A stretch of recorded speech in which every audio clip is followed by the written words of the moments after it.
Hi, and welcome back to my Physics Online video lecture series.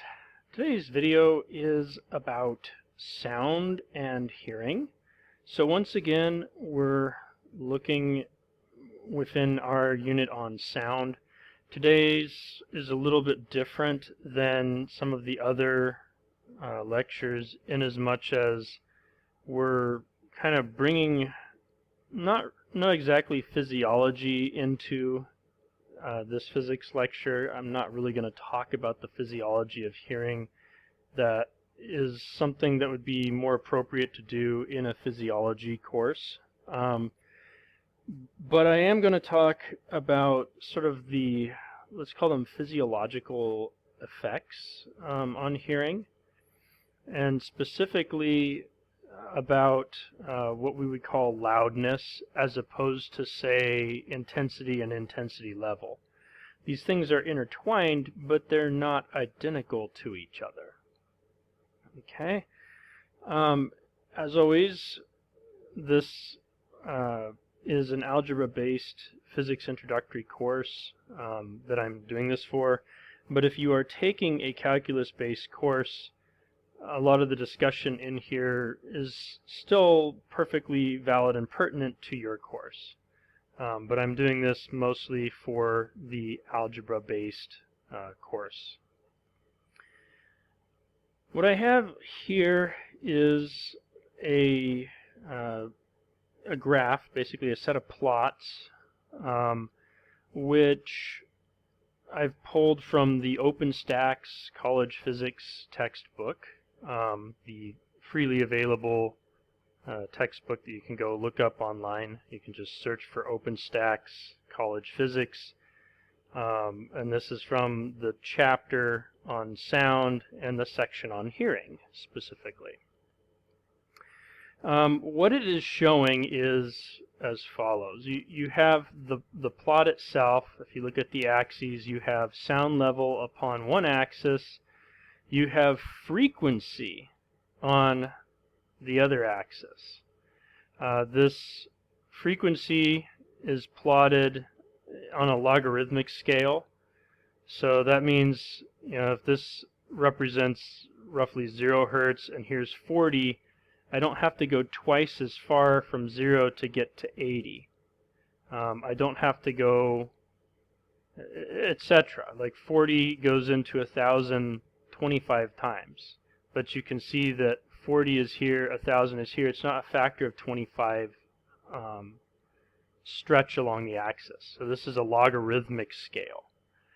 Among other things, if you look closely, 100 is here, 1,000 is here, 10,000 is here. Those are equally spaced. 80, 800, 8,000, those are equally spaced. Okay, so it's basically powers of 10, or factors of 10, that determine the linear spacing along the x-axis. The y-axis is the sound level in decibels. You'll recall, if you've watched my previous video on sound intensity and intensity level, that the sound level or sound intensity level we represent with a beta, and beta is given by 10 times the log base 10, I'll write in the base 10, but that's kind of redundant, of your actual intensity divided by the reference intensity, where the reference intensity is 10 to the minus 12 watts per meter squared. So 0 decibels occurs when I is equal to I naught. And you'll notice that that occurs right here on this graph, right where, right at 0 decibels here and 1,000 hertz along the frequency axis. Okay, some other features with this graph. You'll notice that at 1,000 hertz, each time that we go up by 10 decibels, this is 0, this is 10, 20, 30, etc. Each time we go up by 10 decibels, we also jump to the next loudness curve. Loudness, by the way, The unit is what's called the phon, or the phone. And so 0 decibels at 1,000 hertz, 0 phone. That's right at the threshold of human hearing for, we could call it normal, which really means sort of like average, undamaged human hearing. Okay, 10 phon is 10 decibels at 1,000 hertz. 20 is 20 decibels at 1,000 hertz, and so on. You'll notice that among other things, 1,000 hertz is not the most sensitive, meaning it's not the point where this loudness curve dips to its lowest. So we're actually more sensitive to sounds in the 2,000 to 4,000, even like 5,000, 6,000 hertz range than we are to sounds that are at 1,000 hertz. So you can, in fact, if you have average normal human hearing, you can in fact hear sounds that are below 0 decibels, that means. If it's at, let's say, minus 2 decibels and 3,500 hertz, then that's above your threshold of hearing. You can hear that sound, but only just. All right. You'll notice that there's kind of a range from around 800, maybe even like 500 decibels, somewhere in there, to somewhere around 5,000 or so decibels, over which we have fairly steady sensitivity in hearing.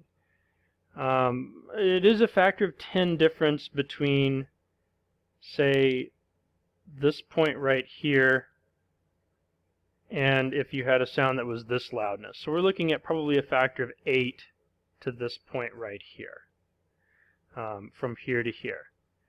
But compare that to if I go from 1,000 down to just like 200. I have to, here for 0 phons, I need a 0 decibel sound. For 0 phon at 200 hertz, I need something that is somewhat larger than 20 decibels. And as you'll recall, each time you add 10 decibels to the decibel scale, you're multiplying by a factor of 10 in intensity. So 20 decibels, that's 10 plus another 10, so that's 10 squared times more intense. That means that you have to have more than 100 times more intensity here as you do here to be right at the threshold of hearing. So we can hear sounds at 200 and 100, even 40 hertz, that kind of thing, but they have to be a lot more intense than a sound at 1,000 hertz or 2,000 hertz or 1,500 hertz or etc. Okay, so that's one observation. Another observation, you can see that these lines all kind of cut off somewhere around 20 or 30. Okay, so somewhere around 20 or 30 hertz, you reach a cutoff point. That's because our ears don't typically hear sounds that are at lower frequency. Does that mean that there are no sounds at lower frequency? No. We would call anything past this point, so if this is the point, anything this way, we would call infrasonic or infrasound.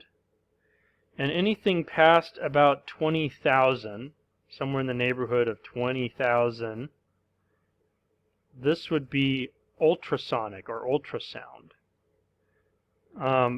And so stuff that's low frequency, can it be detected? Yeah, you can build a detector for it. There's certain animals that can hear lower than we can. I believe elephants actually have a very low frequency threshold for hearing. I read somewhere that elephants can actually hear the sound that clouds make when they brush against each other.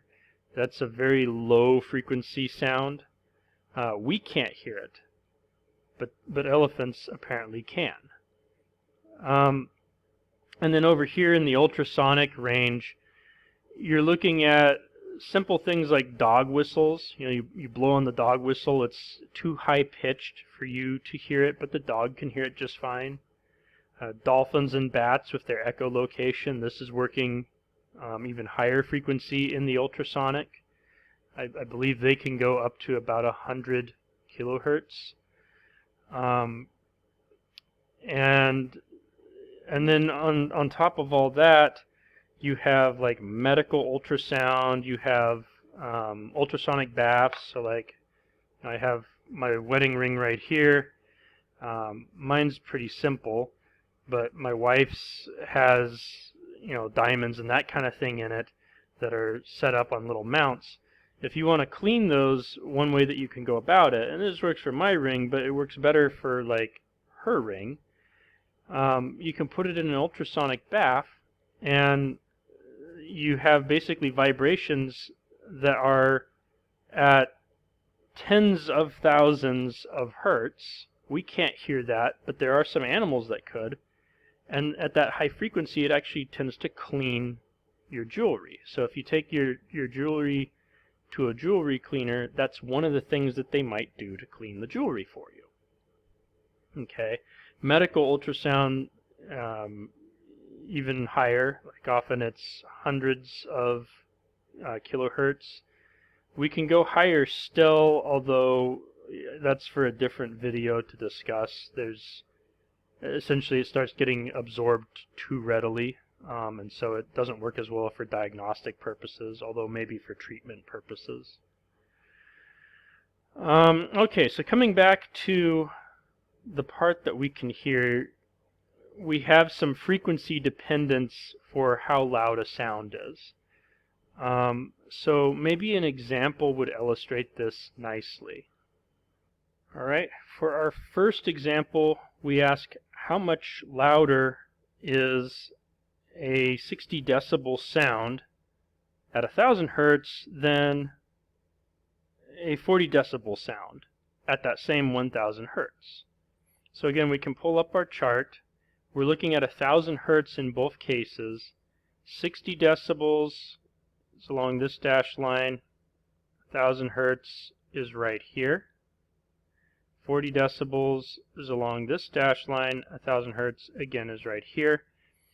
These curves are what are called, they're kind of like equiloudness or isoloudness curves. Means everything within a given curve is the same loudness. So I just kind of follow the curve over and see where it points, and we have 60 fawns and we have 40 fawns if we read off over here. Okay, so this one right here, 60 fawn. This one right here, 40 fawn. And so you're 20 fawn louder. Okay. The reason why we use 1000 hertz as the approximate location for our I0, we pick threshold at I0 even though there's lower thresholds, is because if you look at these curves, you'll notice that they have a very linear response at 1000 hertz. Each time you go up by 10 decibels, you also go up by 10 fawn. Okay, another example. How much louder is a 60 decibel sound at 1000 hertz than a 60 decibel sound at 100 hertz? So same intensity level, but different frequencies. Again, we go to this graph. We look for the 60, which is this line along here. And then we look and see what crosses. Again, at 1000 hertz, we know that this is going to be 60 fawn. But at 100 hertz, we look up here, and we see that it's just below the 40 fawn line, which I've marked like this to follow. So that's a difference of maybe 21 or 22 fawn.